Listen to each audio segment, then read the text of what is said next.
Hello folks, this is Shardul Gavande from Ace Knowledge. So today in this video we are going to see practical number 3C, which is to demonstrate timer working in a timer mode and blink LED without using any delay routine. Okay, so in the previous videos you have seen that to create a delay of time in milliseconds we had created a method called as delay, and in that we used two for loops, inner and outer for loop I and j, in order to give that delay in milliseconds. So if you have not watched that previous videos, I request you to watch those videos first.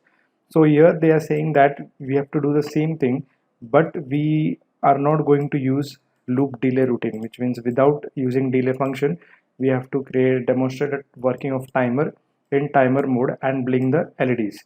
So whenever we have this timer mode into the question, we should always have to create, we will always create interrupts. So what exactly is an interrupt? So interrupt is used to handle an external event in microcontroller. So let us start with a practical.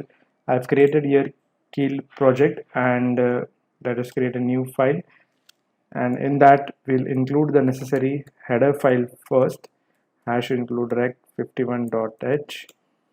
Now in delay function we were having two for loops. Okay, so and I and j were the variables. So here we'll take the variable int I equal to 0. I'll initialize it. So for we have to remove for loop and break it into other way, and use those conditions in order to give the delay in milliseconds. So I have this variable as I equal to 0. I have set it to 0. Then I'll create over here timer ISR interrupt service routine, and I'll pass the argument as void and then interrupt 1. So this interrupt 1 would basically work for our timer 0. Okay, and in this we will have our code. So I will increment the I value to 1, and then I will have a condition if I equal to 10, will increment our p1 and initialize I to 0 back again, and here it would be p1 plus plus port 1 would be incremented. Okay, so the same thing we had done in for loop. For I equal to 0, I less than equal to 10, I plus plus, and the j part. The difference here is just we have splitted it into if condition, and the initialization and incrementation part has been divided. Okay, it has been written on different lines. Well, in for loop it was just in one single line. Fine, and then I have my main method over here, in which I'll pass again void to call, and over here the initialization of my timer modes.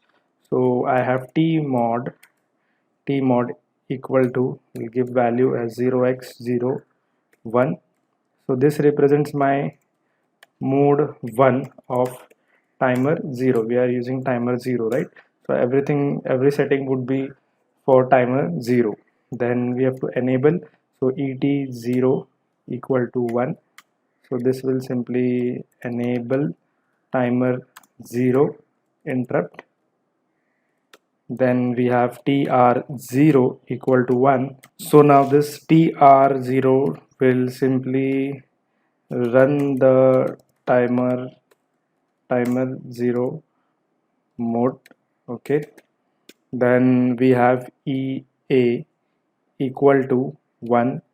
So this will enable the global interrupt flag. Okay, and at the very last we have our very lovingly while loop. Okay, while infinite loop. Just save this code over here. I'll give the name as loop or timer loop. Save it, then go to source group, right click, add existing files. So it was timer loop, add, select type C source file, OK, close.